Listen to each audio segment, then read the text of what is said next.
Okay, go ahead, Duncan. This. Good to go? All right, is Helen joining us? Do we know? Okay, all right, well, all right, we will get started then.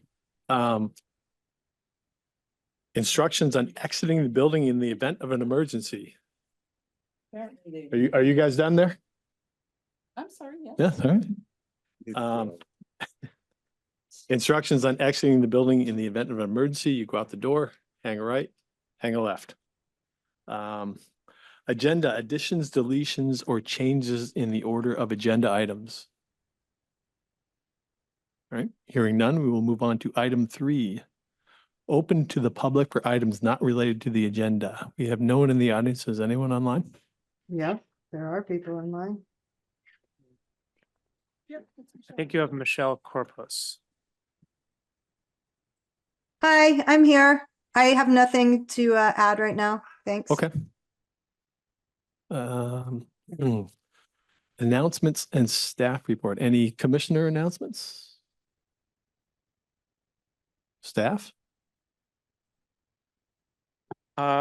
There's a lot going on. We're currently interviewing for a new position in the city, which is a data manager, which is a really exciting position of somebody who is a specialist in data, not surprisingly, to help us to take the volumes and volumes of data that exist in all fields of what we do, whether it's finance or planning or police or public works, and maintain that data in a way that is useful for operations and for policy making, which is really going to leap us forward into the next stage of data-driven decision making in our city. So that's a really exciting piece of the puzzle. The second one that is we have just closed the applications for. We received a number of applicants. Is for the first climate director position in the city. So that was funded this past year in the budget as well. And so we're excited that hopefully we have some really good candidates out of that, and we'll have somebody on board in the not too distant future. So those are a couple of quick announcements. Great. Thank you, Paul. All right. We're blowing through the agenda here. Item 5, discussion of public transit in South Burlington. I think this came out of our last meeting. I don't know if Paul or Kelsey, if you want to lead off and we can. That is going to be me. I just need 1 minute to get.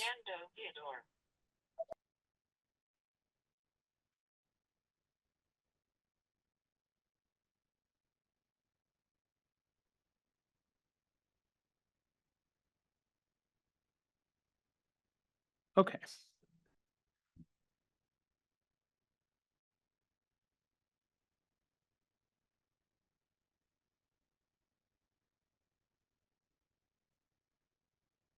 So at your last meeting, you had a short conversation about the upcoming Green Mountain Transit possible cuts in service. And you asked to put something on the agenda. We had a discussion at the staff level about what we can do to be most helpful to you all, and also to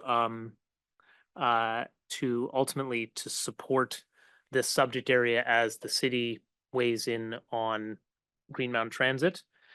And we thought that what might be helpful and useful is, one, we drafted a letter for you to consider.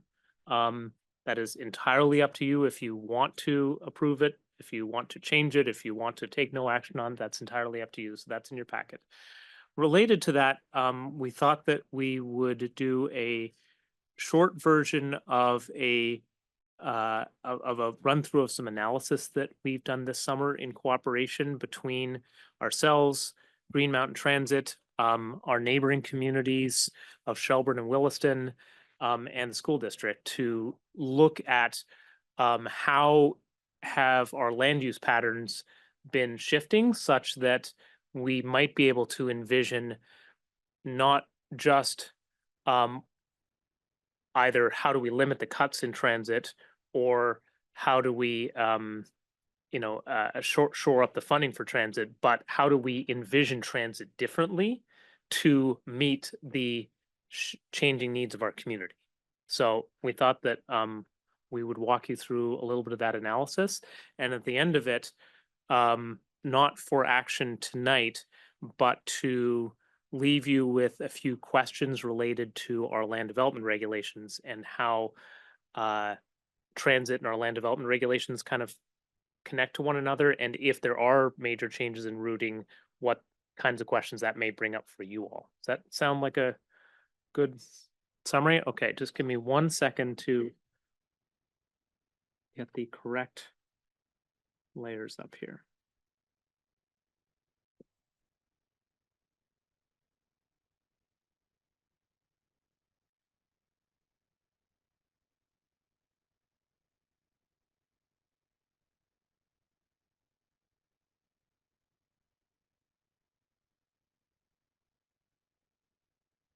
Okay.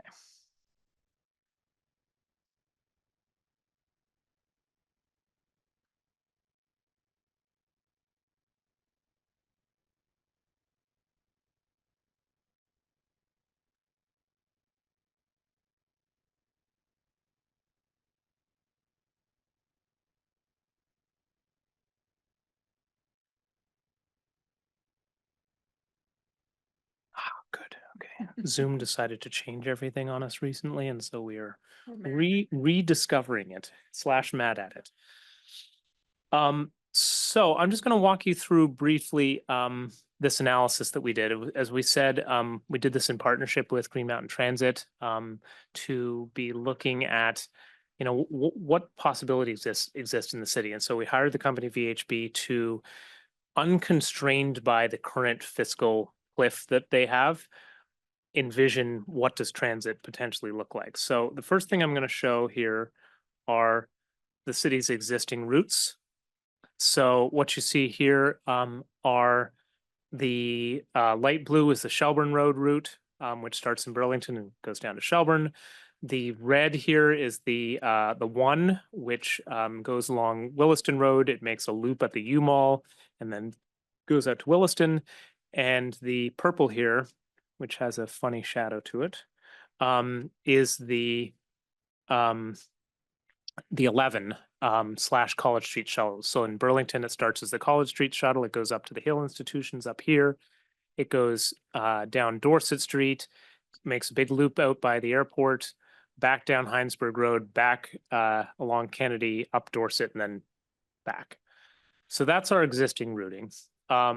The proposed service reductions, primarily in South, I guess let me pause for a second. There are other routes that go through South Burlington. These are the three main ones. So the Montpelier Link makes a stop in South Burlington. There's the 116 commuter that goes out to Bristol and Heinsberg, but it only goes a couple times a day. So we're really focused on the ones that are throughout the day services here. Oh, just a quick Yes. question. Do both the what is it, the 1 and the 11, that's the red and the purple? Yep, Do those both go to Tilly Drive? Is that, neither of them go to Tilly Drive. so it looks like it kind of goes a little, Right, so this What's is that? the senior housing that exists along 116, just south Heinsberg Road, just south of Oh. Kennedy. I'm forgetting the name of it, but it's just south of the Kennedy Drive. Tilly Drive is over here. It is served, speaking of sort of one-offs, it is served by a shuttle that goes from the downtown transit center up to Tilly Drive, that is specially funded by the medical center. So it's not part of the regular transit route, and it doesn't stop elsewhere. It's just that. It's Yeah. just a shuttle, and it's part of the challenge of medical facilities being not on otherwise transit Sure. routes. does UVM run anything off of campus? And I was UVM curious if they were going to be running any transit to their new housing. Well, It's both UVM and the hospital. so the hospital does not do transportation, bus transportation between where people live and where they work. they do have a number of off-site Right. parking lots that they shuttle people in from. Mhm. So one in the south end of Burlington, one at one at Tech Park, one at Fanny Allen in Colchester. But they do not do a where people live to where people work. UVM has Tech Park in South Burlington? that's UVM has some services that they provide. Not many presently in South Burlington. One notable exception is that the new building that is where the Holiday Inn used to be at the top of Dorset Street, that is transfer students this year, and that is being served by UVM as a shuttle back and forth to that building. But that is part of a much larger conversation here as we think about city center. Mhm. Some of the discussion amongst the various parties has been that a robust transit service between city center and the Hill institutions and downtowns can and should serve everybody's needs, Mhm. and that having individual sort of single user services pulls away from the ability to provide Right. service that is financially viable if half of the riders are using a single source service. So that's part of this analysis is how do we make sure that we've got a robust system that we're paying for once, we being collectively we. So the present short-term service reductions as put forward by Green Mountain Transit in order to meet their budgetary mandate at the moment, and barring influx of additional funding, would make some off-peak hour reductions along the main routes, Shelburne Road and Williston Road, and importantly for us, would eliminate the 11 altogether. The 11 and a route that goes between Williston and Essex are the two routes that are seeing the least strong ridership and have been sort of in the eyes of the Agency of Transportation for a while. So that's a little bit of backdrop. The 11 is the Purple one. the purple Yeah. one. Yeah. It has pretty light ridership outside of the sort of core area of city center to the hospital. So we use that as a backdrop to take an opportunity to think about this subject area, not from a what do we need to be cutting in the short term, but where can we be going in the medium term? So I'm gonna turn on some data analysis that was done, which is I think sort of the most interesting part of this. We started by having the consultant look at where is housing in the city. So these blue splotches represent a density of housing units in the city. So the darker the blue, the more compact, the more houses that are in a home is in a compact area. So you see over here, Farrell Street right over here. You see Quarry Hill Road over there. You see Kennedy Drive.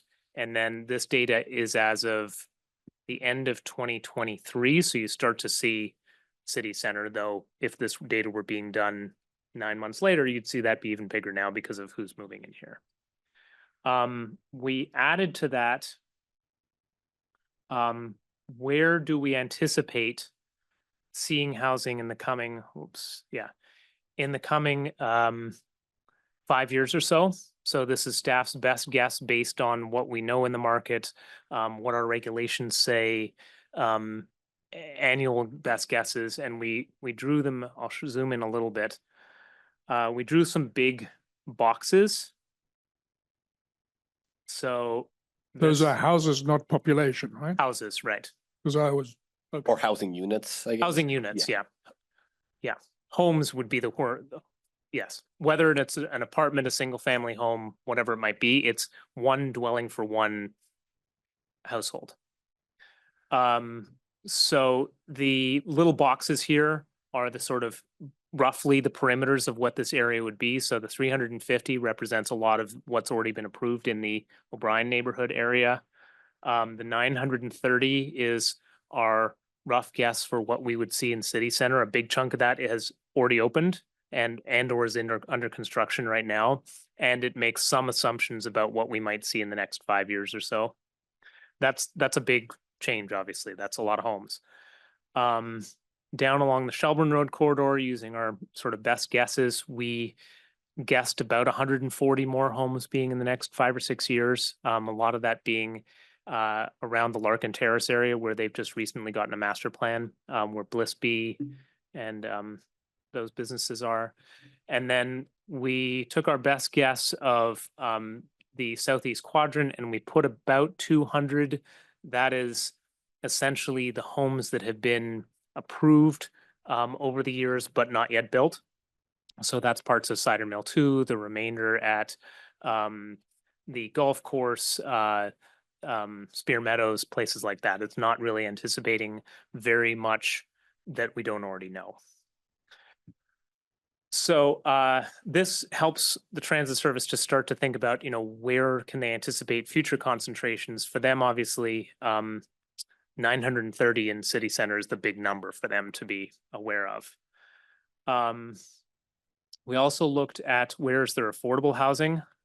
And I'm going to turn off all housing. So this is where there's permanently affordable housing, because that's oftentimes transit services have a strong interest or mandate to provide services in areas where there's lower income housing. So these are where those are. We then, some of this work, as I mentioned, has been in partnership with the school districts and this has been really interesting too. We worked with them to get their data from this past year of where do schools, where do the students live? And we focused for this study on middle and high schoolers who are more likely to be more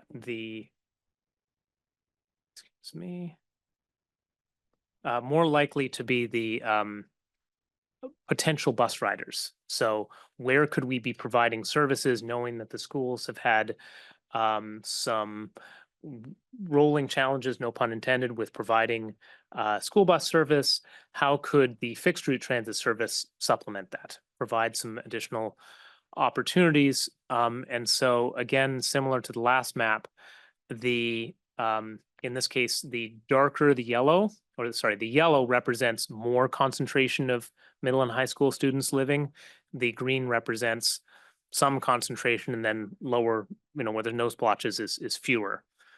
And what we looked at was, how does this compare with the location of housing more generally?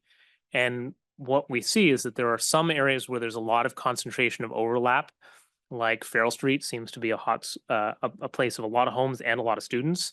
We see some areas like Quarry Hill Road where we see comparatively a lot of homes, but not as many students. Not surprising based on the housing stock there. And then we see some areas like the Orchards here, which are lighter concentration comparatively of housing generally, but a high concentration of students. Again, not surprising given the makeup of the housing, but it's, this is how we look at these analyses. We took all of this information, and I'm going to turn these off. And then lastly, we looked at some economic data. This data is not quite as strong in terms of the way that it gets presented, unfortunately, but this is employment centers. The bigger the dot, the more people who work there. What you're going to see pretty quickly here is that areas like Tilly Drive and Tech Park are quite a bit underrepresented here, and that's because of the source of the data. So anybody who works on Tilly Drive for the hospital is listed as being here, because their paycheck comes from the main hospital, even though they work in the buildings over here. So, this data is something that we looked at, we saw it arrive, and we thought, we need to find a stronger data source. But it does tell us, a story that is not surprising, which is Shelburne Road, major employer area, Williston Road in city center, and then Dorset Street are 3 major employment areas. lastly, and then I'll get to some of the routing ideas that the consultant came up with. We looked at some data around that the census does about sort of at the census tract level, what can they tell us? So this first one is showing a transportation insecurity score. And what that means is the darker the color, the fewer choices that you have from how you get from point A to point B. So not surprisingly, the further that you get outside of the core of Chittenden County, the fewer choices you've got, i.e. you probably need to take a car to get to any of your destinations. In South Burlington, we see that, it's lighter blue in the city center area and a little bit of a darker blue in the southeast quadrant, which reflects our, not that many destinations and fewer, little, if any, transit service. We also looked at median household income. The darker the color, the higher the average income in that census tract. And we looked at, this one was a little less interesting. Total population, hopefully they should be roughly the same because census tracts are supposed to be about the same size. And then we did a percent of no vehicle, which people who live at the airport have very few vehicles, it turns out. Also, nobody And lives at the planes. airport. At least nobody permanently lives at the airport that we know of, that the census knows of. So we asked VHB to look at all of this information together. Oh, I forgot one last data point, which I think is a really important one.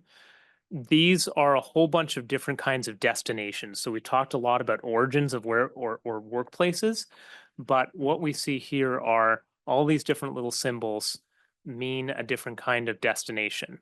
Whether it's a grocery store like Healthy Living or Trader Joe's or Hannaford, it's City Hall and the library right here, it's a park, it's a medical facility, it's a school. So trying to understand how these, relatively where these are in the city. Lots of medical, for example, down off at Timber Lane over there. So they looked at this and they looked at some different possible routes. So what I'm going to do to make this a little bit easier for everybody to see is I'm going to turn off the Williston Road route, and I'm going to turn off the airport route because both of those might have some changes. I'm going to leave on the Shelburne Road route because it's not proposed to change in its location. So the first thing that they looked at was how could the Williston Road route possibly serve the community either better or serve it in the absence of a Route 11.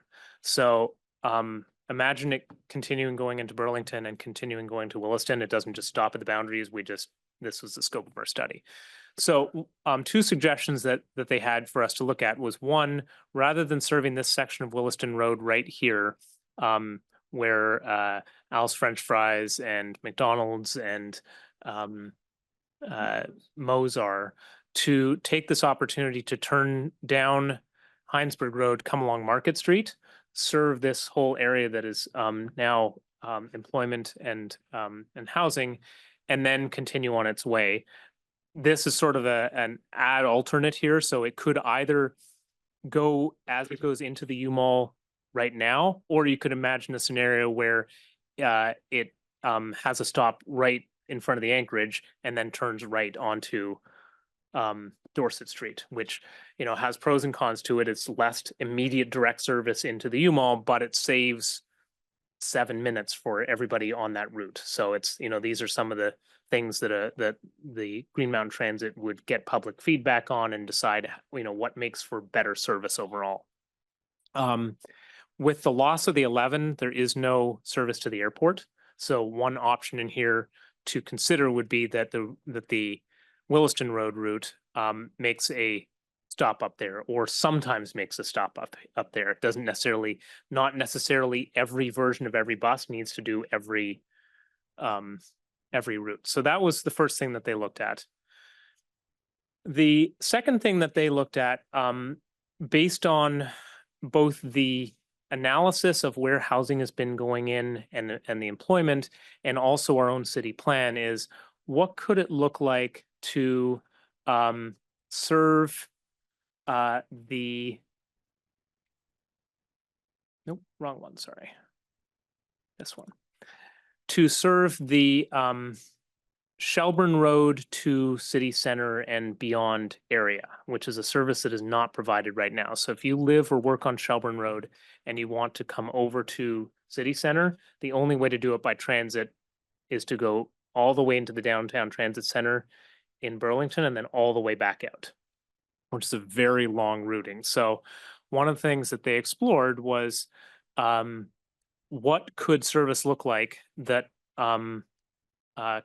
connected these two together. And so there's all sorts of different alternates that they drew and talked about, but ultimately imagine a route that started around Farrell Street or on Farrell Street, connecting into the Shelburne Road bus, coming up Swift Street past Vet Memorial Park, and then up along Dorset Street past the high school, past the medical facilities that are there, and then either straight up Dorset Street and over to the medical center, or taking a loop through Market Street. Either of those, those are sort of alternate ads to serve the community in a different way than we've served it in the past, acknowledging how much housing's been built right along Farrell Street, how there are services right up Joy Drive, how our primary park in the city that has all sorts of sports events all day and all weekend is not served at all by transit. And then reinforcing the service between city center and all the folks who live here and up to the Hill institutions. One of the ideas connected into this also is that some people might live in part south, want to only get to the medical center, and might find that a faster way to get there is actually this routing that goes up Dorset Street. So providing more service in a sort of integrated web. They looked at some other ones as well, sort of exploring like what would it look like to provide service to other parts of the city longer term. So one of the options in here, which is a little hard to follow, but this yellow would sort of replace the route that the 11 was up to the airport, but also serve Tilly Drive. They explored one possibility of where did it go? Well, it's not on there right now. They looked at another possibility of what would it look like to serve. Oh, here it is.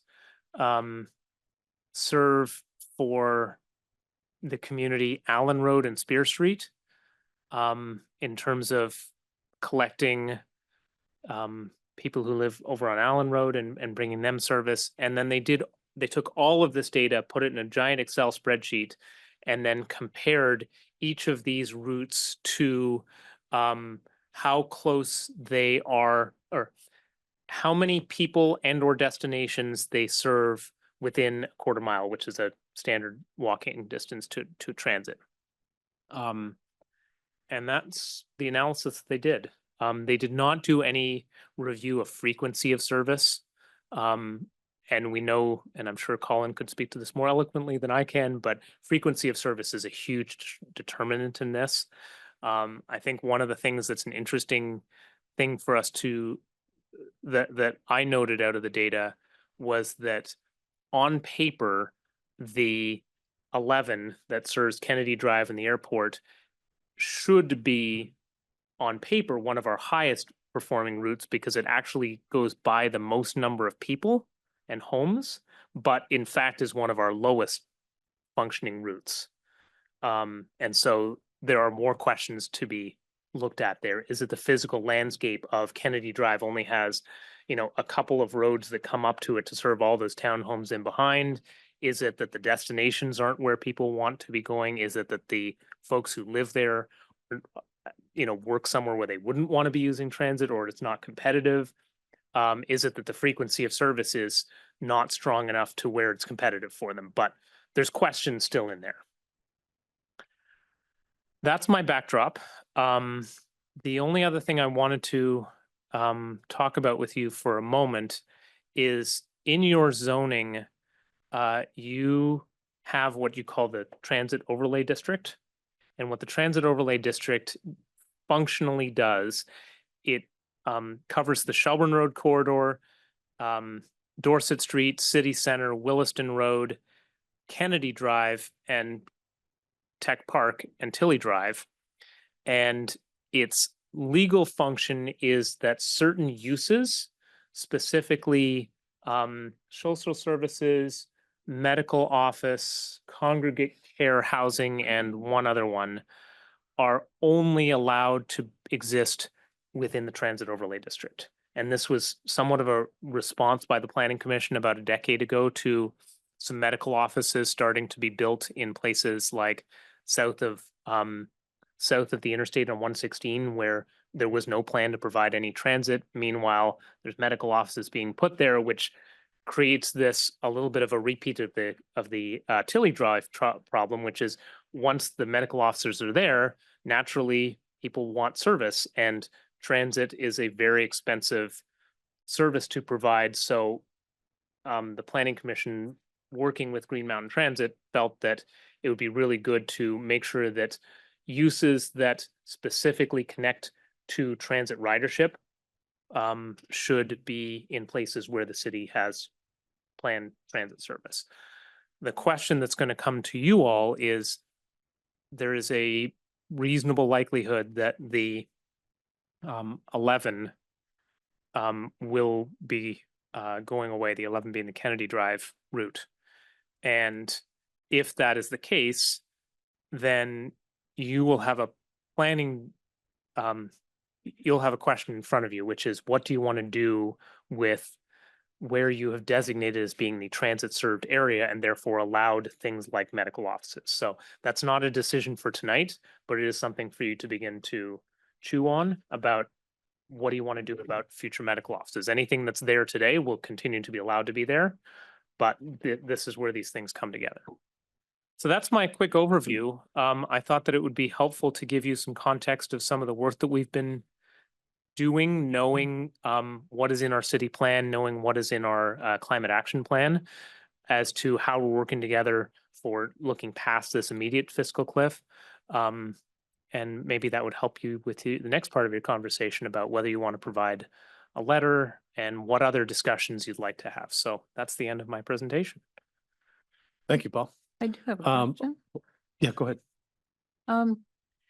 So has there been any discussion about like microtransit options? Or even doing a microtransit study? Because it seems like so much of transit's problem is that, people who need it are kind of, they're not all necessarily in a straight line. And also that employers, certainly employers, I've been to discussions in Montpelier where specific employers have done an awful lot just by providing vans for van pooling. All you need is a group of 5 or 6 people that live in a certain area, and they come to work every day at more or less the same times and leave at the same times. And that's been tremendously successful at places like National Life. Mm-hmm. And smaller employers, providing incentives to their employees who don't drive a personal car every day or use some other option. And, I don't think we've even come close to looking at this issue and all the different ways and then, just coming here during the daytime occasionally, this building generates a huge amount of traffic. It's mostly the senior center. I think It's a lot, the library too. the The library library, has, it's a library big generates a lot of driver. traffic too, but I see more people walking into the library as well. You know, not everybody, I mean, there's more people walking in and out. I don't know where they're walking to. They may be walking to a car that's parked the other direction someplace. But it just seems like, you know, if we have a new energy planner on board, that one of the places we could start looking at is just traffic generated in this building. Like, where are people coming from, and do they not have other options? And what other options would they actually use? Because that's the big problem with transit. It can be there, but until you need it, people don't use it. I've used it, but it's been in very specific situations when I needed it and it happened to be going where I needed to go. But it looks like that's gonna disappear because I don't, it's a pretty long walk for me to get to Williston Road. The other, yeah, I guess that's it for now. I guess did everyone read the letter? Yes. Yeah. Any comment, anyone else comments on? Yeah. Yeah, go ahead, Michael. Yeah, it's more on the data and how it's presented pictorially. I think it would be very helpful if we could see population concentrations, which are kind of fuzzy there, but in a bubble like you did for employment. Which would give us the size of the circle will tell you how many people there are living in that particular area. Superimposed maybe on the employment centers. Because the number of. Do you mean yeah, like this, Michael, or do you mean? Yeah, something like Okay. that, but now put in the population concentrations in the same way as you've done for employment. I see, making the circles bigger and smaller rather than the Yeah, intensity of the color. and maybe, well, you can infer the population from the number of homes, I guess. The future ones anyway. I don't know, what's it, 2.5 per household? roughly? It probably, overlaying that with the school data suggests that it's a little bit variable depending on the makeup of the housing. One of the challenges is we have really good data on housing and very poor data on people. Because people is collected through the census and aggregated at a pretty wide geography. And so we wouldn't know exactly how many people are in a place, but we know how many homes are in a place. And we're hoping, you know, I mentioned at the beginning of this meeting about a data manager. We are beginning to collect over the last few years the number of bedrooms in a home, which will be a proxy in some ways. It's not always, it's not perfect, but there is a correlation between number of bedrooms and population. So Yeah. the data is getting stronger. The other thing that might be helpful is let's take this building, or is the number of trip terminations here will tell you, might give us an idea of how many people could in fact use transit if it was available, but they're using a car. I don't know how you would measure the trip terminations because you don't know where they're coming from, but at least you'll know how many car trips terminate at a particular point. Let's take this building as outside of school hours, because that would skew the numbers, but that might be helpful data as well, and give us an idea of what ridership theoretically could be. Right. And this is, of course, in almost at least monthly change right now in this area, as more people are living immediately next door and the commercial spaces are being filled up. A lot of those trips, hopefully, will be people going to multiple destinations in one trip as well. Yeah, because we also talked about a transportation hub here, and we're going to have, I don't know what the population concentration is going to be in T4, T3, just this area here. It's going to be big. We've got what, 350 in city center, we are anticipating over the next few years, and including a lot of what's under construction right now, about 930 new homes. So add to that the Existing. 300 or so that exist. So we're talking about 2,500 people to 3,000 people. Yep. With the next few years living right here. Yeah, So that's why I was looking for that bubble of, that circle of current and anticipated population concentration, because this will be the most concentrated area of the city, unless Yes. we do a lot of building north of Williston Road, but we'll see. I know, I think that would be very helpful for us and DMT. I know that we did have in the city plan, we had a transit hub, spoke about a transit hub in city center. And I mentioned this last time, it's the biggest thing with public transit is trying to incentivize people to use it. I mean, right now, like you said, they highlighted a key thing. You can't get from Williston Road to Shelburne Road unless you want to go all the way into South Burlington. And that just seems ludicrous. Right. And I know, I'm an employer, on Dorset Street. I live off Spear Street. I'd love to be able to hop on a bus and just go to work, but doesn't seem like it's going to happen anytime soon. I don't know. How do we, other than, giving a ton of money to Green Mountain Transit, I don't know, what do we do to incentivize people to get on public transit? I have a question. This is Michelle Corpus. Has there been any questionnaires gone out to the actual population to say if you had transit going in these, if this were a route, would you use it? So that has there been any kind of a market study done for the potential users to see what people would really want? So, Michelle, thanks. Would you like me to answer that question, Duncan?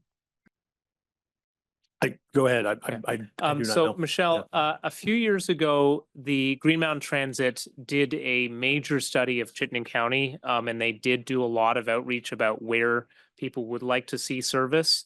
That was incorporated into, I think it was called their Next Gen plan.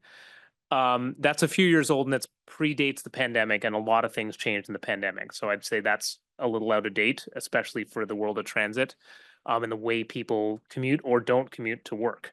Currently, this summer, the Green Mountain Transit has done both outreach and also in terms of meetings that they're currently doing, and also priority surveys about what is most important to people in the light of service reductions, which is not the same thing as your question, Michelle, I understand, but given where they're currently, they've been getting feedback on what's the least bad way to cut service, which is what their current situation is. We have not done surveying in any way yet based on what you're seeing in this presentation, because this is really a very high level, just think of the possibilities, so that the entities, whether it's Green Mountain Transit or the local municipalities or VTrans, can imagine ways in which we're thinking about coming out of this fiscal challenge into a time when transit service is more robust. So we haven't done that at this time yet. This is sort of an analysis level so far. Thank you. Yeah, I mean, first of all, thanks. Some really cool data analysis has been done here. Yeah, I'm definitely interested to hear about these other potential ideas. My only concern is always the more you split the routes up into different routes, the worse your frequency gets. And that is a pretty big problem. I know a lot of cities like Boston, for example, are actually cutting a lot of routes at the moment to try to consolidate service to be high frequency on the Common Core. They're like, we have too many buses, they're going weird ways, it's confusing, it's not very safe. So they're trying to they're kind of consolidating down to a fewer high frequency ones.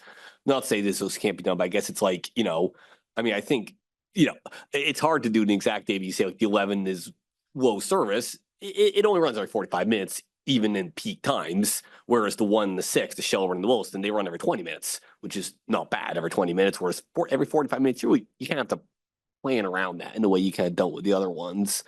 But yeah, I'm definitely curious to see sort of where this all goes. I guess my concern is still that like I'm still crossing my fingers that they can at least stem the amount of cuts, because even if we are saying like, yeah, maybe we do need to revisit these routes, it takes years and years and years to build transit ridership. And when you cut it away, people, their habits switch, and it can take a long time. So even if we were like, oh, in 3 or 4 years time, we're going to reimagine the route and come back, that 3 or 4 gap, you lose a whole lot of riders. And also kind of the general consensus is the system isn't reliable, because like, oh, why would I, if I'm considering, do we buy a second car for like maybe you got 2 people commuting, one of them can take the bus and the other can drive. If we just think the terms might get cut in a year or two, maybe we do just need to get the same car kind of stuff. But yeah, I mean, I think it's all quite good food for thought, I guess. But I guess it still doesn't, all this doesn't assuage my concerns of like, even if we do want to reimagine it, to still try our very best to at least keep the old thing moving until we can figure out what the new thing's going to be, so you don't lose the ridership in the. No, I think that's intermediate all period. really fair, and I think that's Yeah. spot on across the board on everything you're saying there. The only thing that I would underline is part of this analysis was looking at how is our city changing, Mhm. because the fixed route service that exists now has not really changed very much in. There's been some routing changes. Yeah. Williston Road was straightened out about 12 or 15 years ago, but broadly speaking, very little has changed in 20 years. Mhm. And meanwhile, our city is substantially changed in its format of, city center didn't exist 5 years ago. Farrell Street was much less built 10 years ago. And so hearing all of that, part of this is how has our city changed? Yeah. That the current service isn't necessarily reflecting whether it's high or low ridership at all. Mhm. So that's part of what we saw as an opportunity here, was to do a data analysis on what are the current and future patterns of our city. Absolutely. Don? Yeah, the other piece that you don't hear mentioned very much is seasonal ridership. Because, this time of year, you certainly do see, I mean, compared to 10 years from now, 10 years ago, seeing a lot more people bicycling, scooters, but when the weather's good. So it seems like it's really in the inclement weather times of year that, but the transit ridership, does it translate over to transit ridership in the off season? Or, so in other words, if you're going to cut back, probably don't want to cut back in the wintertime, because that's when more people are probably going to be relying on it. The only struggle is trying to change your service seasonally becomes quite difficult with staffing. Not changing it, I'm just saying don't eliminate it. Oh, yes. Don't, if I you're have a gonna- question. if you're going to reduce the number of trips per day, keep them in the wintertime But as much as you can. That becomes very difficult to do, because you have to like hire and fire drivers seasonally to do that, which becomes, Yeah. you can do it, but that's just, it adds a lot of expense trying to have it.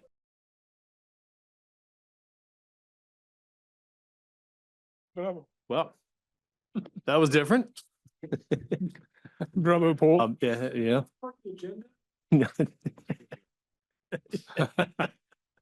No, that was not part of the agenda, Tim. Yeah, go ahead, Michael. Yeah, I'm thinking about, obviously variable frequency. There are times when you need high frequency, morning and evening. But in between, the 6 or 7 hours in between, you don't need much, because there's not much ridership. And that if we could figure out what the frequency requirement would be for ridership, what the ridership would be, let's say from 7 to 9 in the morning when people are going to work, and what it is in the evening from 5 to 7, say, that might save GMT a lot at other times of the day. I noticed that UVM their service is in the morning. You'll see bus after bus coming in at the Colchester Street entrance, and then at a shift change, same thing, and in the evening.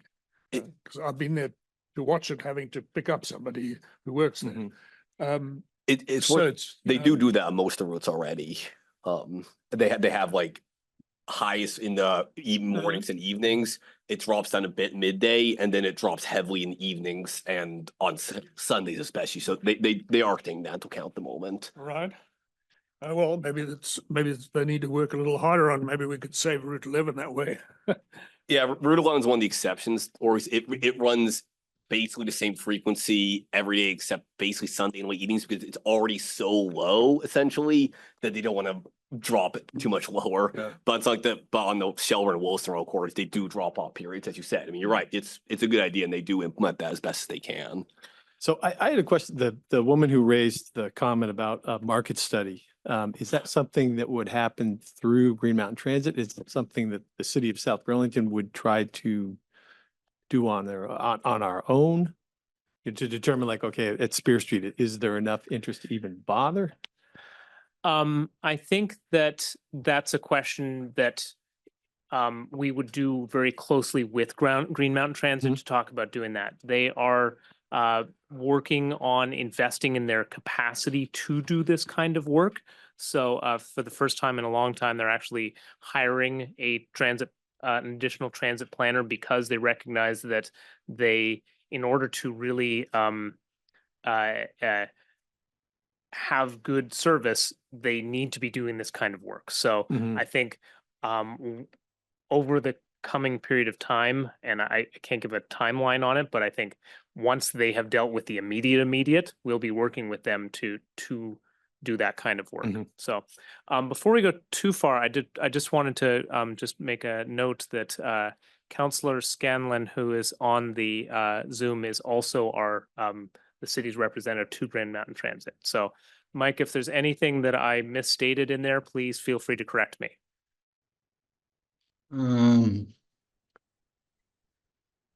No, I think you mentioned it correctly. I just want to perhaps underscore that, this has been a long effort. When I became the commissioner, we started the practice of meeting with GMT quarterly. We brought in the school as well. So in terms of just sort of getting experiences and data, it's been building towards this point. The added benefit, obviously, is the goal is to use this. Mike, could you speak up a bit louder? We can't hear you very well, Yes, Mike. to use this financial crisis Hang to on, that's it, all right. meet some of our goals. Mike, of can our you city hang on plan. just one second? We're going to increase the volume a little bit so the commissioners can hear you. Sure. Okay, go ahead. Yes, I would just to reiterate quickly, we've been working at this for the last 2 years. When I became commissioner, we knew the financial crisis was the work, so we started quarterly meetings with Green Mountain. We brought in the school as well. So this has been about finding opportunities through sort of working together to meet some of our city goals, which is clearly to get away from the spoken wheel setup of GMT, at least in terms of our community goes.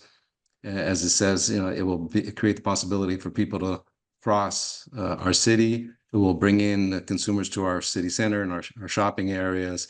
It will provide options that will hopefully take off some of the pressure from the school buses. So there are a lot of positive things. There's the only reason moving quickly now is there's a time pressure. GMT is under requirements to put forward a plan by November 15th by the state legislature. And to then begin rolling out that plan as early as next year, though there'll be some initial cuts in this fiscal year.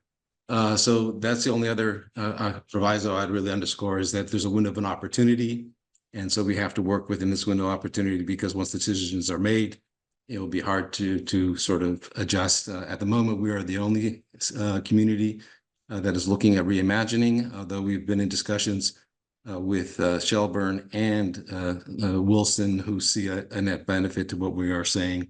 We also had these discussions with both the UVM Medical and UVM, who would welcome such a development. So it's about having all the stakeholders involved. And we also have a broader study being done under the Chittenden Regional County to basically try to do a lot of the survey work in terms of the flow of people, which has been funded this fiscal year as well. Thank you, Michael. So in terms of the letter, everybody's read it? Right, somehow the internet connections. Are we good with moving it forward? Yeah, so I guess we need a motion, yes? Discussed this evening.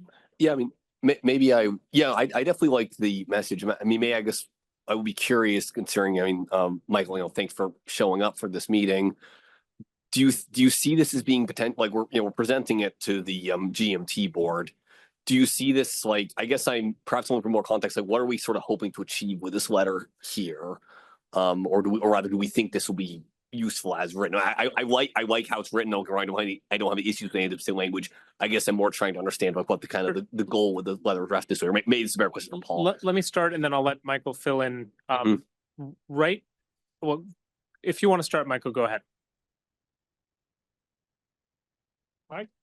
No, you should Okay. start. I was not aware of this letter. This is the first time I'm seeing it. I'm just So, aware of our discussion that we had with the school board of the city council and the school board writing a letter to the state legislature in support of such a move. right, and that's what I was going to say. So the idea here is that there would likely be two letters here. The city council and the school board are working to speak about some of the specifics of what they're advocating. Mhm. And this letter and this is something that, you know, I've talked to the city manager about, and it's of course the council's decision of what they're going to do. But this letter provides sort of a foundational, why is transit important to the city, so that A, it's provided directly, and B, the council and school board, if they want to reference it and say, the planning commission has made a statement about the overall importance, that way they're not, you know, taking up the space when they want to talk about some specifics around funding or collaboration, and leave that to the body that is an expert in land use. So that's kind of these two puzzle pieces that would potentially come together. And it ties directly into City Plan 2024. So. Correct. Yeah. So that's sort of this one we propose to have be focused on how, as the planning commission and stewards of our city plan and our climate action plan, what is the importance of transit in that puzzle? Gotcha. Yeah. Okay. Yeah. Thanks. Yeah. And thanks staff for drafting this. Yeah. No, I quite like it as is, especially that context. Yeah. Okay, so we need a motion to approve it as, I would second that. okay. All in favor? Aye. Aye. I believe that's unanimous. Just All right. a simple question, because I realize that there's two different letters. And I think would the city council be, because I think it's important to establish that the city is attempting to increase ridership. You know, and I'm not sure exactly how you do that. That's the question. That's the $1 million I mean, our question, answer- Donna. You densify corridors. If you can densify corridors, that does a good job. But that takes decades, you know? Yeah. Well, and also, I mean, But I always, you know, keep pointing back to employers being, you know, because steady ridership is often employer based, and because they can incentivize it too.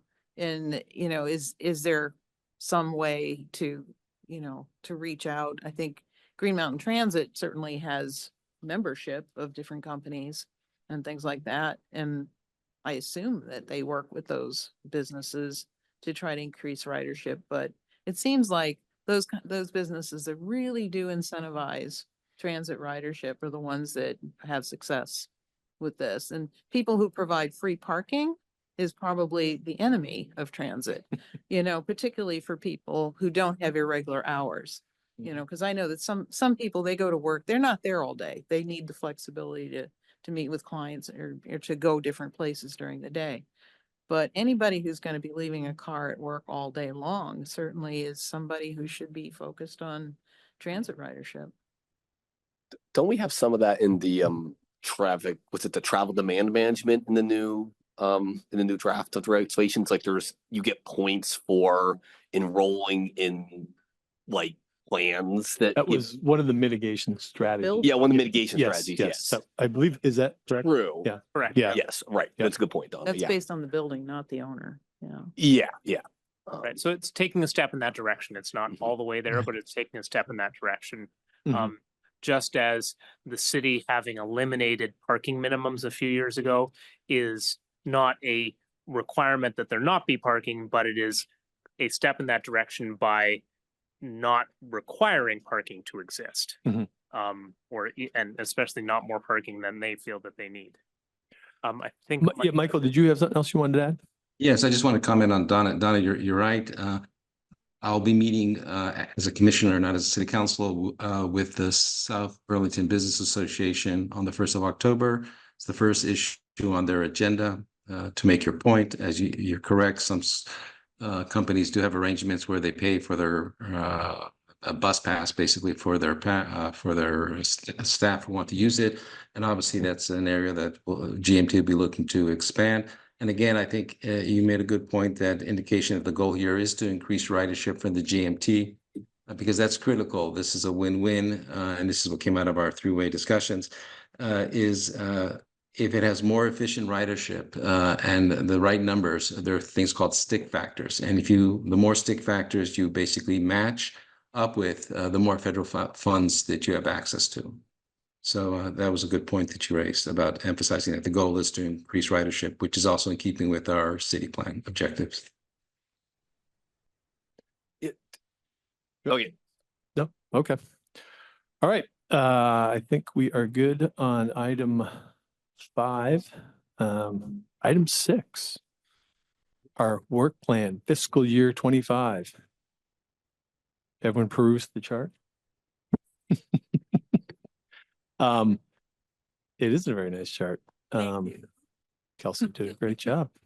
I had a good conversation with Kelsey about it. It's kind of broken down into a couple different silos, and I think Kelsey did explain it pretty well. The first grouping is stuff that will be happening.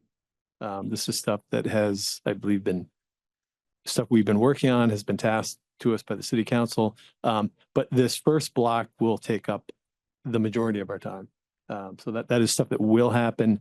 The second block is kind of ongoing responsibility, ongoing maintenance stuff. That is stuff that will happen throughout the course of the year as it comes up. And then the next 3 blocks are really the ones that we can talk about. What would we like to add to the plan? If I understand correctly, the last block is mainly staff stuff that will be brought to us. Yeah, so just for context, and I explained a little bit of this in the memo, but the last block of items is a lot of little edits, combing through things, doing updates to the drawings that are in the LDRs where that reflects the new draft regulations in whatever form they end up passing through the city council, and recommending some updates that are tweaks here and there.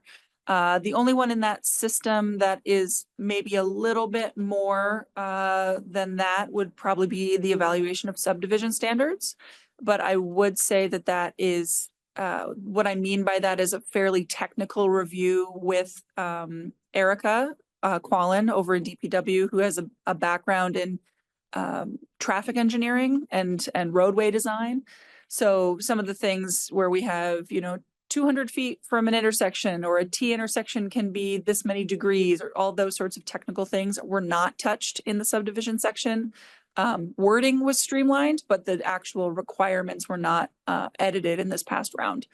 So that would be a technical review of updated best practices. There's a couple of points where Eric and I have had conversations in the last year or two where certain units aren't the ones that are used to measure things anymore, or it's not the best idea to use in whatever thing that it's asking it to do in that standard. So that would be something that would come back to you as a technical review.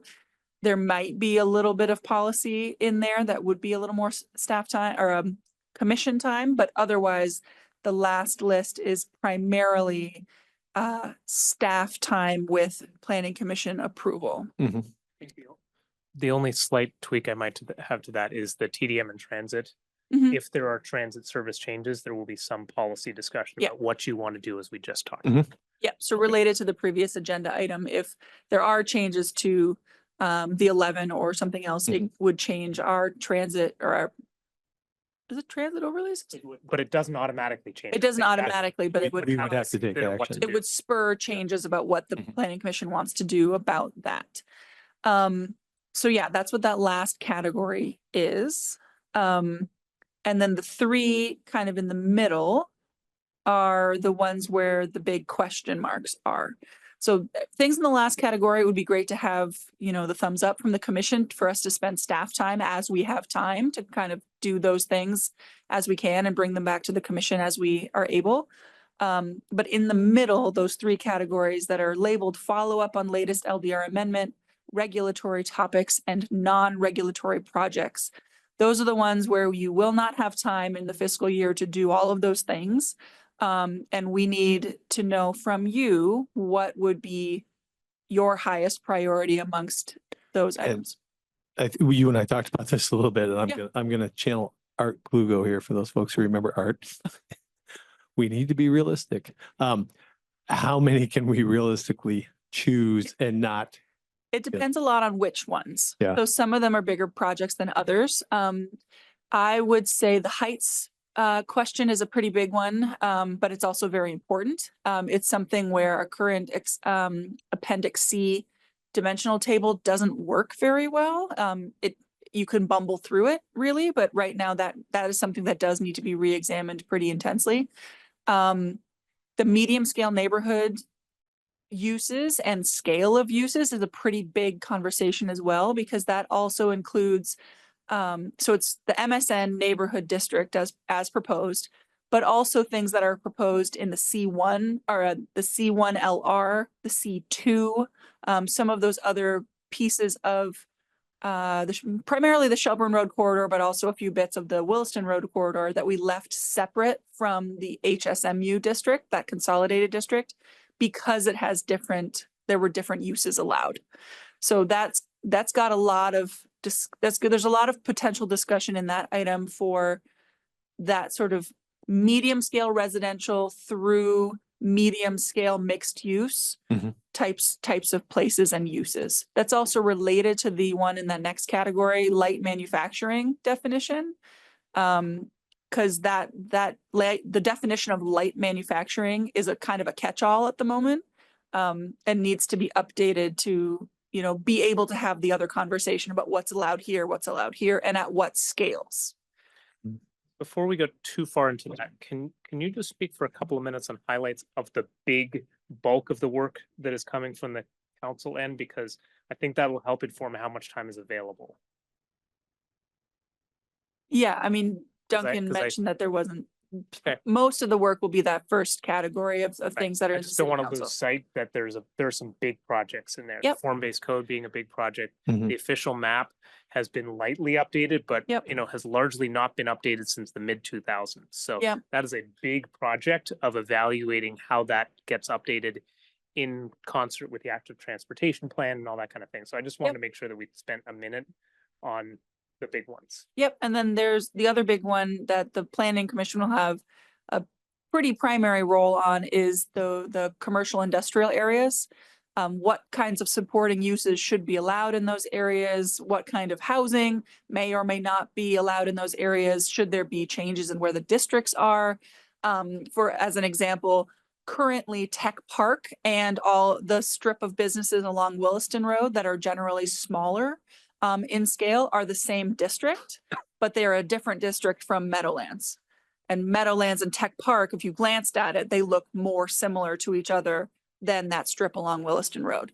So that's one of the questions. And that also relates to that light manufacturing definition that's farther below. But that supporting uses in commercial industrial areas is related to OnLogic's request from now about 18 months ago. For temporary housing, worker housing, extended stay hotel, something in that realm that would allow them to have business related people on site. So there's a few different pieces to that. That's a pretty big conversation that I would estimate would need at least parts of 3 or 4 meetings. Some of the other things in here are things that are in the FY25 plan, but have been, from the Planning Commission's perspective, accomplished. So some of the things about the Home Act and the Be Home Act, the TDM requirements, those are things that have moved on from this body. So you can check those guys off. But the Planning Commission also will have a supporting role of some kind, and probably of varying kinds, for plans that are being conducted primarily by other departments, or other committees. The Active Transportation Plan, the Parks Master Plan, the Parking Management Plan, and the Economic Development Plan are all plans that are in various stages, from kind of wrapping up to kickoff, that the Planning Commission will have, and planning staff will have some role in, but it may vary between those plans and depending on which plan we're talking about. So, right, and these are all plans that were identified in the city plan, and that the council has made the decision through a combination of funds, that there were some funds available to do these now. So there will be a role, it's likely a non-regulatory role for the Planning Commission, and or to have somebody serving on an advisory group, and or to report back to you, and or to think about how this does affect future regulations or policies. So it's a little bit of a different area of work for you than you've had in the past. It's probably going to be several smaller input points, but still work for you all, and important work on behalf of the city that isn't necessarily regulatory in form. So that was the quick overview I want to give to just the bulk of the work. I'm sorry, go ahead, Michael. Do we have in here the establishment of a few more, 1 or 2 more development centers? Yeah, so there's if Paul goes up a little bit, there's the downtown designations question. So it says collaborate with the CCRPC on the development of the regional plan, designations, and related to the changes to Act 250. Yep. So there's some stuff that's state, and there's some things that have to happen at the regional level, but that is in that level of needing some amount of Planning Commission contribution, but depends on timing and exactly how much. And how we will define them. Okay. Right. Okay. All right. With that background, I'll open it up. Do commissioners have thoughts on the 3 areas we just identified? Colin? Yeah, I mean, I'll start. I mean, I would, like to preface it. I think, all of these goals definitely, it'd be nice if we could get to anything. It'd be nice if we could get to everything, but as we say, we can't do everything. So I guess just a few things stand out to me in the optional ones. I agree, height seems pretty important. That's a pretty big thing that defines both the character of a neighborhood, but also like potential cost feasibility of certain projects, of like how many units they can build. That one seems pretty important. Yeah, the medium scale neighborhood usage, I think, again, that can affect sort of neighborhood character a lot. And it does seem like I do kind of feel like the current list, which seems it could potentially be expanded a little bit, or at least we could potentially look into like allowed uses for, because I recall the way those are written, a lot of cases are like, there's pretty strict limits on how big the businesses can be. So that kind of does a pretty good job already of, enforcing, making sure it doesn't create something too large scale. So I would say be interested in looking at, and I guess a final thought, if it was like in terms of what jumps out to me, is the number of bedroom mixture. And I'm coming at this. So I moved here a couple of years ago, and I found it was quite difficult finding housing. Like I think I put out something like 40 inquiries roughly until I finally got one. It was pretty bad. But I was in a lot of housing groups, like online forums and Facebook groups and stuff. And a very common theme you got there has a lot of people who were like single, wanted to live on their own, but couldn't quite afford a full-on 1-bedroom, because you had all these 1-bedrooms that are getting built are like, they're 600 to 800 square feet or something, but then they might be, closer to $2,000 or something. And I think there is a lot of people who are just like, I don't care how small it is. I will live in a literal shoebox. I want to be on my own. I don't want to be housing with random strangers.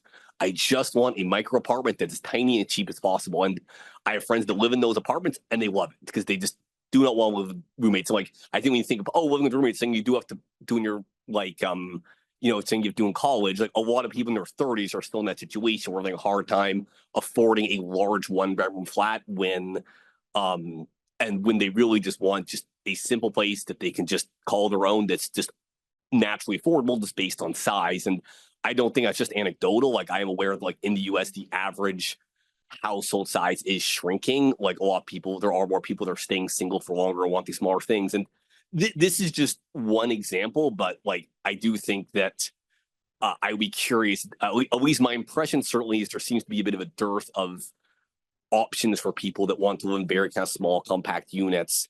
And that may be a little hard to see in data, given that in a lot of cases, the people end up just settling and finding roommates because the stat are being on the street for a lot of folks, but it's a very kind of undignified way to live. I think if you've been, having roommates for 20 years and you're sick of it, but there isn't a house small as you can afford or a unit. So that is at least, that's from my perspective. So I am definitely, it's something I'd be kind of curious to see what the standards are. And if like, I suspect that the household composition has changed over the last couple of decades. And I do wonder if perhaps that's something to be examined. But again, plenty of other very valid things to talk about. And we're not going to be able to get to anything. So yeah. Yeah. So the mix of bedrooms is listed for two reasons. One is what you're saying is they're in various different eras of housing and different types of buildings. Some may have a ton of 2 bedrooms and some may be all studios. And that can mean that people have to live in certain places or can't live in other places. So there's the substance question of it. And then there's also the process question where in our regulations, we have some different housing mix standards that range from kind of requirements to, we'd love it if you probably mixed up what you're doing. So looking in our regulations and doing a sweep through of those regulations and trying to figure out how to regulate them in different places. So for example, the planned unit developments have one standard that is slightly different than in subdivision, that is slightly different than is for the inclusionary units. So trying to make that all make sense in the regulations while making it make sense actually on the ground. So there's sort of two sides to that. Kind of a related thing that I just wanted to mention, Duncan, if it's okay, before we jump into someone else's feedback is reviewing the use of alternative compliance, modification, and waiver tools is not an exciting topic necessarily, but it's a really good one from our perspective. When we've been talking for a long time about streamlining our regulations, making them easier to use, easier to understand, what we have in our regs and in a lot of places throughout the state, people have different modification, waiver, alternative compliance tools that apply to different parts of the regulations. So with certain things apply to subdivision, certain things apply to, lighting standards or master plan or whatever it might be. And there isn't in our regulations a universal way to deal with modifications and waivers for any standard that comes up. So people who are trying to look for how they're going to design a project have to look at one standard for a modification in subdivision, but a different standard in parking or a different standard in environmental or whatever it is. And trying to streamline all of that into one system that is predictable and that has the ability for an applicant to understand what that standard is and how it's going to be applied throughout the regulations, kind of top to bottom. It's a bit of a big legal lift on our end, but it is something that helps get us moving towards that goal of transparency and understandability in the regulations. And just to add to it, I think part of the driver on that one also is what kinds of requests you all get for changes to the regulations. So our regulations have gotten a lot longer over the years, shorter this time. Thank you, Kelsey. But as we look at somewhere like the city center form-based code, for example, the lots that have been built are comparatively square. the lots that remain for redevelopment have more and more sort of, this one is unusual because it has a little dog leg to the left, and this issue over here. And we're seeing that as the city shifts into what development looks like to being more infill and redevelopment, the types of questions that come up of, boy, that doesn't quite fit into the box that was anticipated. How do we deal with the thing that doesn't fit into the box that we've thought of? Do we write another amendment to say, in this circumstance where you happen to have an L-shaped road that comes to the left-hand corner of the property, you do this? Or do we take a step back and look at a tool that some other states use more frequently that says, how do we deal with the unusual period from a DRB perspective? So Right, so not instead to of, put our thumb on the too much on the scale of this one, but we wanted to explain it because it doesn't jump off the page as to what that is. Would that also tie into the encouraging affordable housing, like in terms of trying to like remove as like we're talking about like a simplify the process in some cases?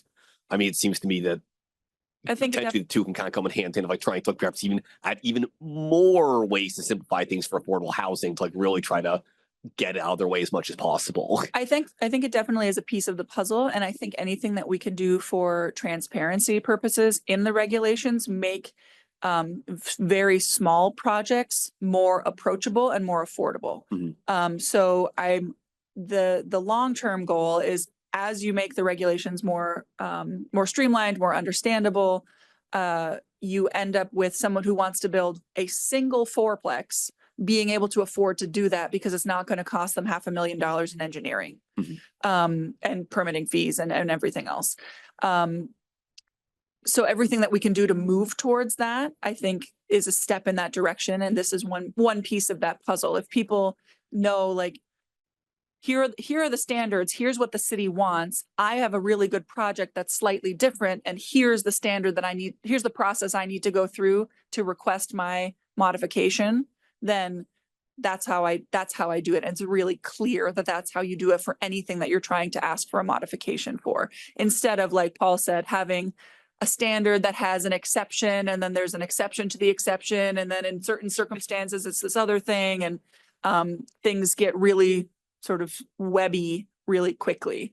And I can just say from experience that there are municipalities of similar size to South Burlington who have much, much shorter regulations when something like this is in place, that you can have a predictable modification system or alternative compliance. Like, you want to do something really cool, but it doesn't quite, as Paul said, doesn't quite fit in the box of what the regulations require.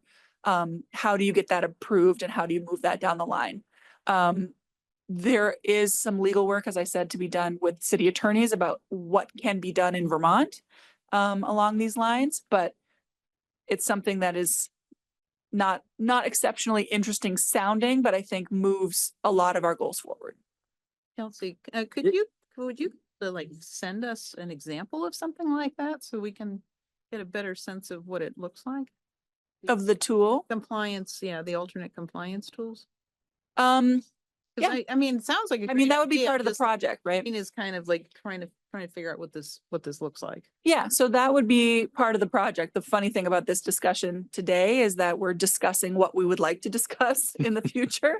So if that's something that the commission is interested in working on, and we would recommend that this is something that the commission deal with this year, then absolutely that can be part of the, substance discussion when we get to it. I mean, that sounds like a very good idea to me. Great. Because again, the architect side of me is saying, why do we all have to live in a square box? Which is what our regulations are kind of pushing. Michael, if you feedback. Yeah, well, I was going to ask whether this proposal that we've just been discussing, would that expand, or can we make an expansion to administrative approval by making it simpler? We can in certain respects, and in certain circumstances. We may not be enabled to by state statute in all circumstances, but there is some room to do like this, things like that can be discussed as the subject in comes the up. form-based code, if you're Yep. if you're in compliance, Yep. you're done. So we should try and make it similar, simple. Mhm. My interest is in the official map, which is dated 2022, I think, but there were some minor changes in between. Most but- of it's from 2003. So it's out of date, right? So that would be important to me. And then what I mentioned before is more additional development centers for South Burlington, because it's all here. And there are a lot of businesses in other parts of the city where we could justifiably create another development center area. It's not specifically enumerated here, Michael, other than sort of being under the streamlining of regulations, but Yep. your Yeah, first topic of simplification, one of the items that Kelsey and I have been discussing is that as was done in some ways with the form-based code, there is the opportunity, and it's talked a little bit about in the commercial industrial area also, of looking through our table of uses and really asking ourselves collectively, what's important to differentiate between? You know, is it important to differentiate between a light industry and a printing and binding facility? What planning Are purpose currently does it, separate right, uses. which are currently separate uses.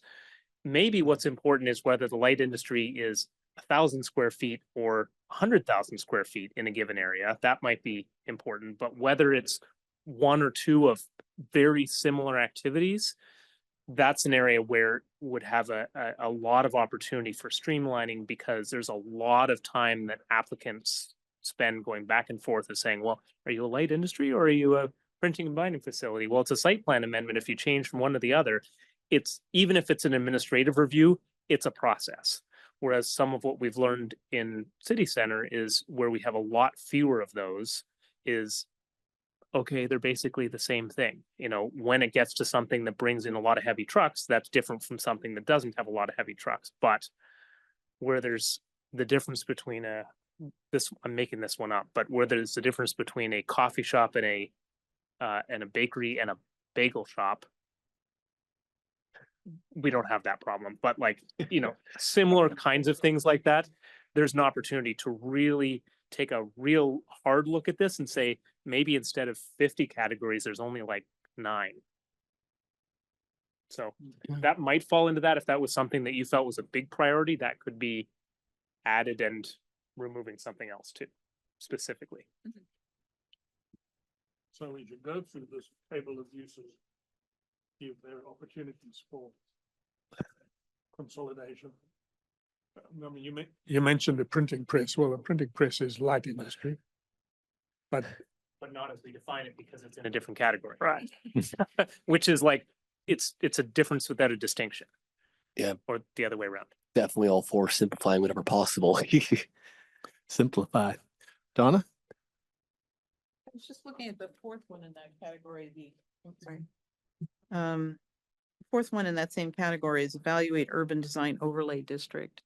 And, I mean, I thought that was a very interesting one because we don't really have a focus on making places livable. And I think that's what the urban design overlay should attempt to do is, you know, when we design something, make sure it's not car dominated. You know, which is what so many, you know, kind of defines. It's like urban design overlay should mean that it has a more pedestrian feel to it. And the cars certainly are going to have a place there, but they're not going to be the dominant focus. It was really interesting, just reading some articles about how most major cities in the world are trying to create more pedestrian zones by closing streets to cars. And that one of the issues that they're finding is small businesses sometimes are getting caught in the crosshatches because they have deliveries. And, you know, how do their deliveries happen? You know, so, and that's something that, you know, it's either scheduled or, you know, or they have to move, you know, so I think that design overlay is a good discussion to have. you know, because it probably helps define how we keep places livable while we're increasing density. And I think that means a lot to a lot of people, I think. Paul?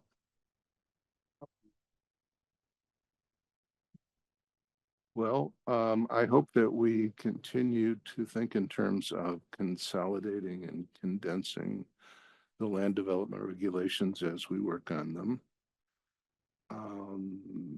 I still would like to have us get back to the Natural Resources and Conservation Committee about their tree study that they did, and have them come in and meet with us and present the study.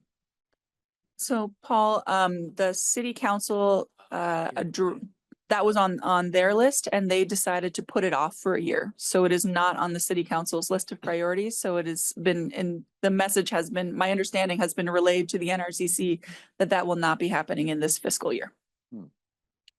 Tisk, tisk.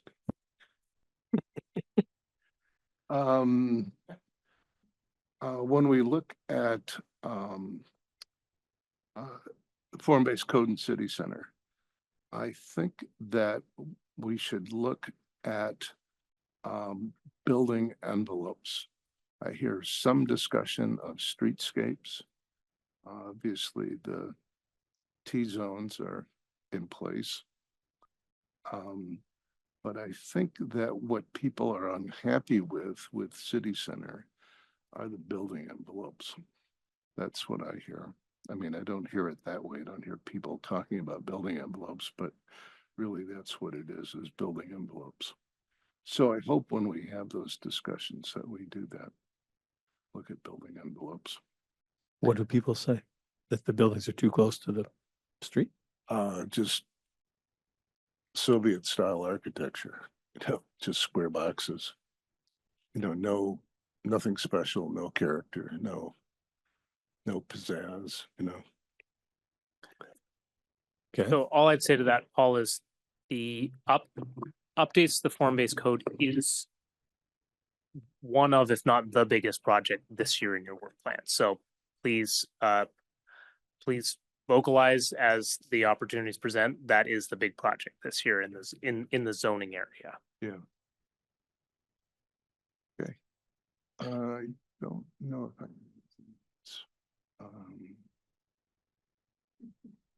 No? Nope. It's not. Okay. I'm going to give my feedback, having been on this commission for a while. We always pick a lot of stuff and don't get to it. I would say, in my opinion, just looking at this list, the follow-up stuff, I think that's important because it's stuff we just worked on.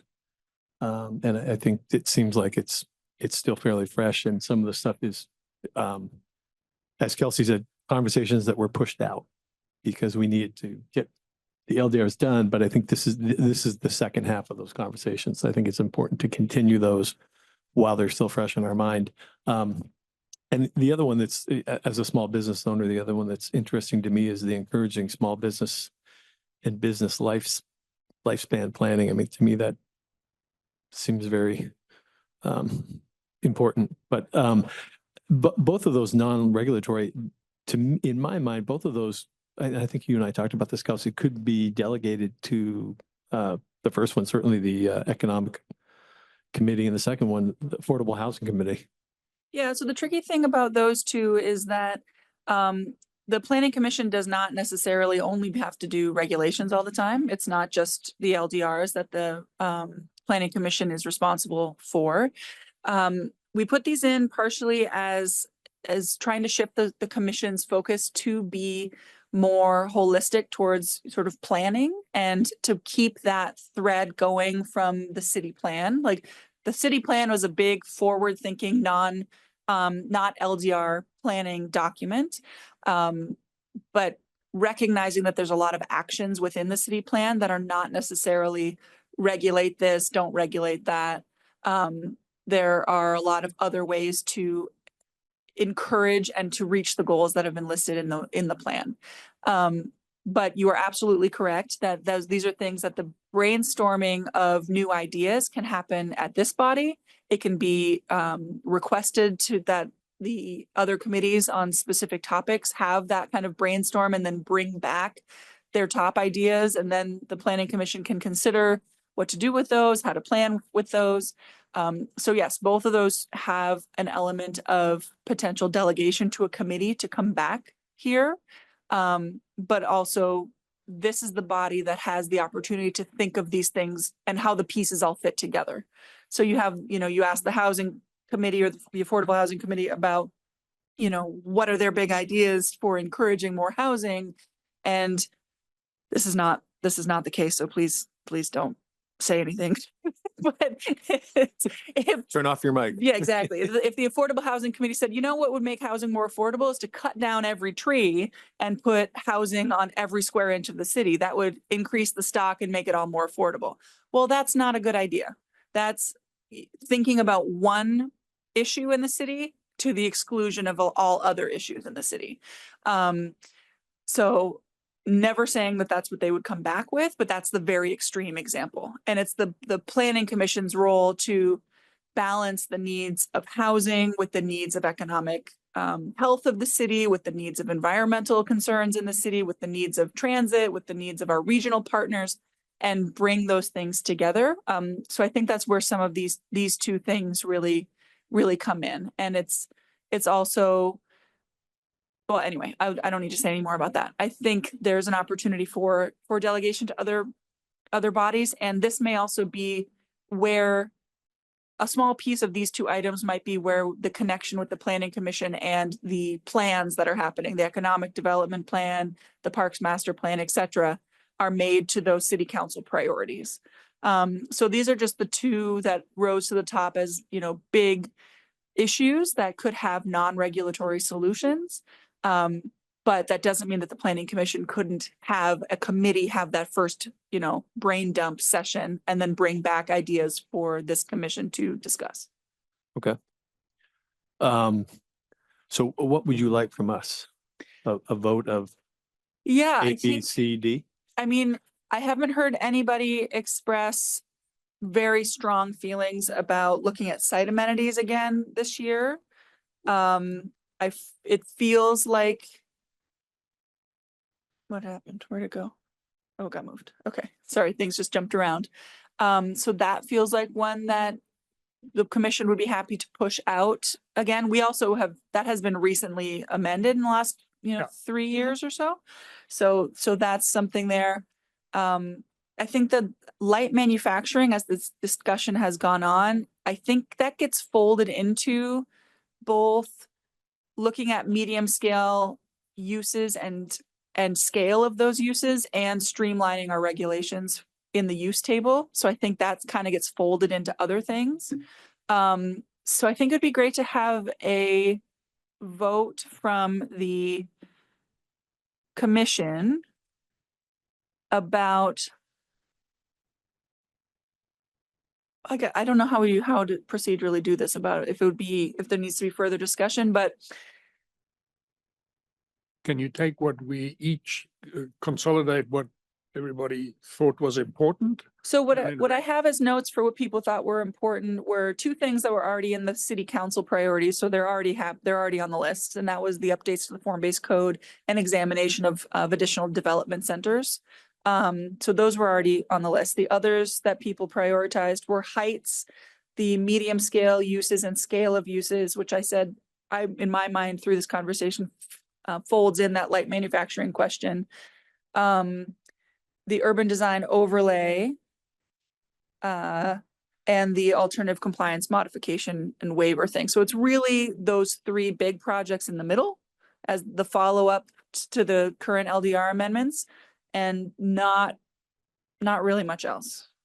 What about, I'm particularly interested in you discussed housing in IO and in mixed use industrial. So that's part of the city council priorities. So that's already in the Yeah, that's in the plan. must-do list. Yeah. Must do, right? Yeah, so this conversation is only about the, with as much additional time that the commission may have, what is the highest priority couple of items from that list?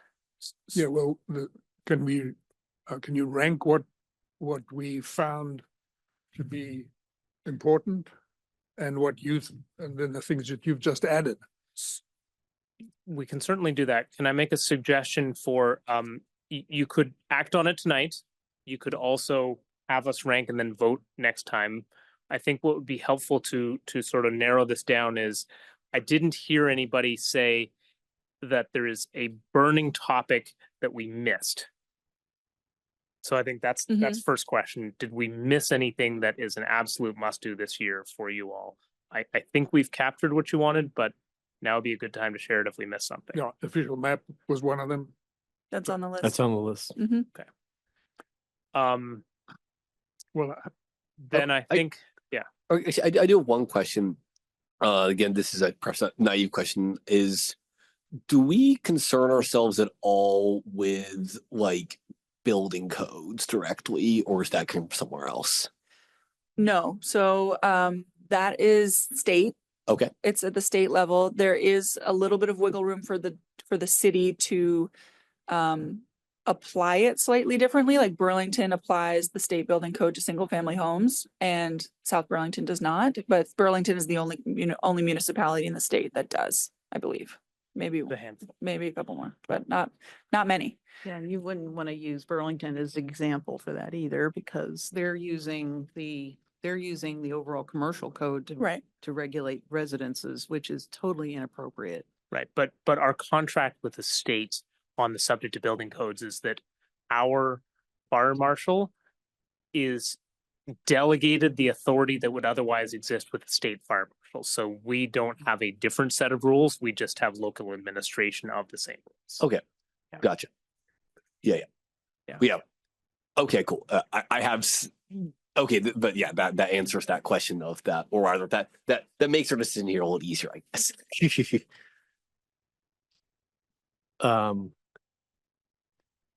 Yeah. So somebody mentioned post-Soviet architecture here this evening. that would be Paul, Well, not Paul. I think I've used the term sometimes, but not applicable to city center. However, if you contrast the look of this building with every other building on Market Street, you'll notice a difference. This one was designed by an architect, a firm of architects. The others were designed by a developer with a draftsman, I would guess.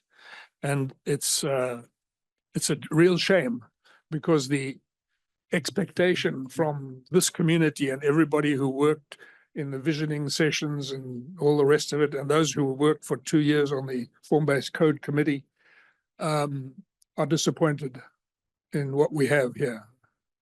So I don't know if there's a way in which we can either require the use of an architect in designing buildings. I have a bias, because my father was an architect, and not just any architect. He graduated from the Bauhaus, and his tutor was a guy called Mies van der Rohe, who is a well-known architect in America. So I know the difference between a building that's designed by an architect and one that isn't. And we see it here. This building versus all the others. So it's something that's near and dear to my heart. I don't know whether we can do anything about it. I have raised it before, but I think for all kinds of reasons, and the skills of an architect should come to bear on buildings that are in the public Michael, sphere. we'll have to have a discussion about architecture firms today, because those buildings were designed by an architecture firm from Montreal. But as you correctly point out, the developer has a strong hand in what those buildings look like. And that's what a lot of architects are facing today. Not a lot of design, besides the form-based code causing a, pretty structured set of choices. Architects, particularly doing housing, are can be pretty constrained by the budgets that are dictated and by a lot of different things. I mean, Hey. I did work for a housing Mhm. architect doing housing at one Yeah. time. And, you know, you had to be satisfied with pretty minute things as being designed. Because, you know, the buildings themselves were largely dictated by the site and, you know, what you could, how many units you could, you know, configure in so many stories on those sites. And Mm. it's just the fact that most architects Yeah. don't get to do. high Architect level design design. buildings are gonna be a little more expensive than not. On the other hand, I do agree with you that in Burlington, we've seen some much nicer buildings than we've gotten here. Even Montreal, where And this but architect came on the from. other hand, we're doing a lot better than Williston, because Williston has some god awful. Let's not silly get buildings. into punishing our neighboring town, shall we? Well- Tim, did you, go ahead. Comment?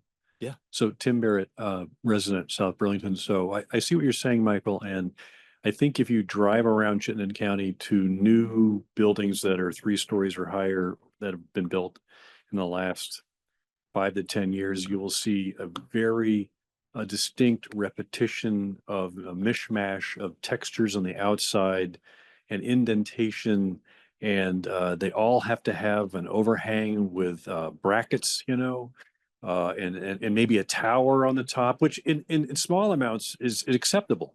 But it's becoming repetitive. And I think if you go outside Chittenden County, if you go into upstate New York and some of the denser areas that are not like the city, but like, you know, Albany, Malta, those areas where those new buildings are going up that are like 3 to 6 stories, it's the same thing over and over again. It's almost like it's done by AI, unfortunately. But I will say that the DRB had a little bit of a hand in those rental units at the end of Market Street on the right-hand side. And Mark Bear and I pressed heavily for some variation among the buildings. And you'll notice that they're offset a little bit by each other, and the roofing that went over the decks, that was part of the DRB giving some nuanced feedback on the design of those buildings. And I think they came out really nice. So I don't know if it's possible for the DRB to have more interaction in the review process for the form-based codes or not, but somebody has to give feedback and say, this looks like that, looks like that, looks like that, looks like that. Thank you. Well, Tim, Okay. just to Didn't we have a Actually, design? hold on one second. There's somebody online who's had their hand up for a little while. So Michelle, did you have something to say to us? Hi, yes, I agree with Michael, and I like this discussion about using architects. And it's just an aside, and these new buildings that are going up behind or alongside of like over by Trader Joe's and Healthy Living. I particularly like the ones that have the balconies, and I think that that's really important for us to be offering people outdoor spaces. And also I think that we should for sure, like our city building, be looking for more LEED certified buildings. But that wasn't really what I wanted to ask about.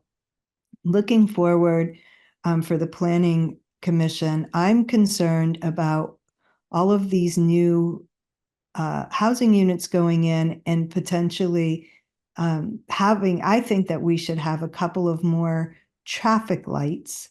And I'm curious about how traffic lights play into the Planning Commission's work, their study, because at the top of Market and Heinsberg Road, I think there needs to be a traffic light there. And I don't know I don't know if there is a standard metrics that would say, okay, when a road is going to go in and there are X amount of residents that will be added to that road, that would trigger a new traffic light. And should that then would it be subsidized by the city, or would that then be incumbent upon the developer to put that in? I think isn't that the state?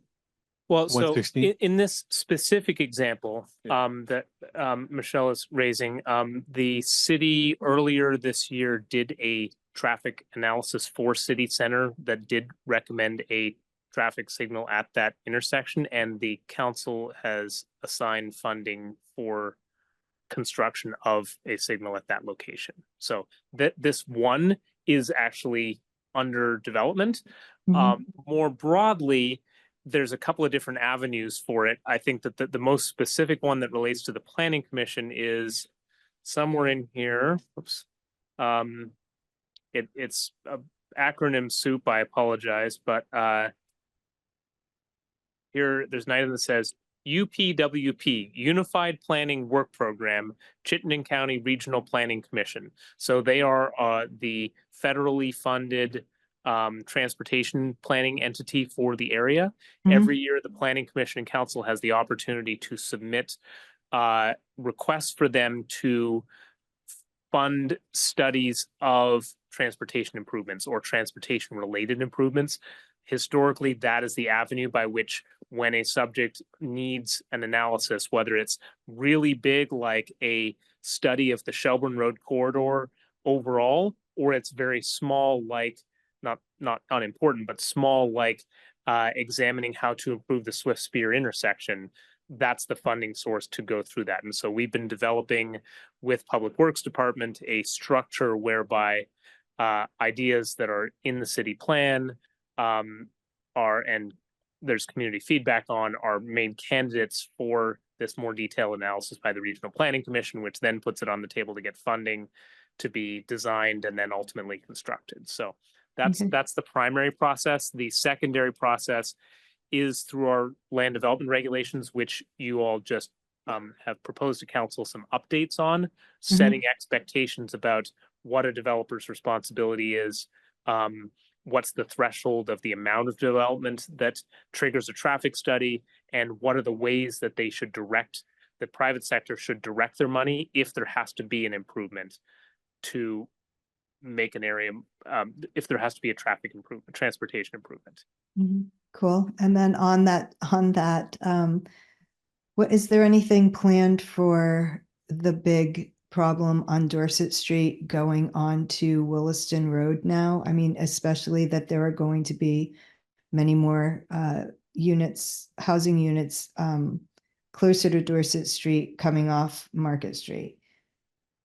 Is there anything planned for that? You talking in terms of traffic mitigation? And yeah, in terms of traffic. I guess I'll ask you, Duncan, happy to chat about it, but how far do you want me to go down the question?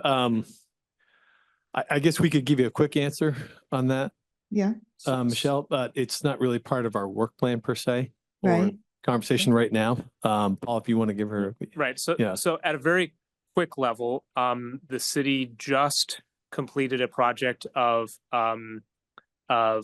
replacing the signals and putting in intelligent transportation, all those timing of the lights. So that is reading in real time where the traffic is and adjusting the lights to optimize the function of the route. So that's one component. Okay, that's cool. A second component is the bike ped bridge over the interstate. That is going to be our massive next big capital project to create this connection for folks back and forth between the two parts of South Burlington. The Williston Road streetscape improvement to make that a much more pedestrian friendly environment. The smaller connections between Garden Street and the City Center Park. And then the whole transit discussion that we've been having earlier tonight about reinforcing transit in this core area. So I think those are the major puzzle pieces as to in 1.5 minutes on how we're addressing transportation in this area. Okay. Was that helpful, Michelle? It is. It is. Thank you. Okay. Michael, or when you guys had something to say, or you? A comment that one of the reasons. I had a comment that one of the reasons Burlington seems to have superior appearing buildings is that they have a design review board. Well, I was going to say, I thought we had at some point, we had a design review committee, right? Not related to buildings. You did in City Center area prior to the form-based code. That had more to do with signage, didn't That was part of their job, but they had a broader. They were looking at buildings also. So what these guys are proposing, where would that Paul? So there is currently the review of the form-based code that's been going on over the summer with architects and developers and other people giving feedback. That was something that is in that Paul's cursor is right about there on it. It's in the city council requirement or the city council priorities. So that is still in the will do thing. So that's the general topic. The specific solutions to different things, the specific discussion of what the feedback is that comes out of that review remains to be seen, but that is the topic area that's listed. Okay. There. All right. So what I would suggest, I thought about it while we were, talking about other things, is that it would be, if it's acceptable to the planning commission, I would love confirmation by a vote that the heights, the medium scale neighborhood uses, including scale of buildings, consolidation of uses, review of the light manufacturing, and the use of a potential, or the use and review and possible development of a unified modification waiver and alternative compliance tool for the full LDRs be put on the FY25 work plan as work plan items. And then literally the rest of the list be kept on a list of as time allows. So it's understood that everything else is secondary. As time allows, once if and when the planning commission reaches all of the city council priorities, does the things that you have to do every year, like taking requests from the public, the UPWP, grant process, etc. And gets through those first three: the heights, the MSN, and the alternative compliance. Can you be more specific about what you mean by everything else? Because everything else is 40. What do you mean everything else is not on the priority list? Do you mean this grouping right here? The do things you that are mean- listed as regulatory topics, non-regulatory projects, and staff or LDR maintenance, all three, those last three sections all become as time allows. And with the understanding of the last section in particular may be as staff time allows. Because that's some of those things have very little commission time, and it may take us 5 hours, but take you 5 minutes. Okay. So moved. I'm okay with that. Okay. We have a motion. We have a second. All right. All in favor? Aye. Aye. That is unanimous. Thank you very much. Move to Yeah, adjourn. you just find us more time. All right. I think Well done. we 9 are, on the nose. we are done. Woo. Move to adjourn.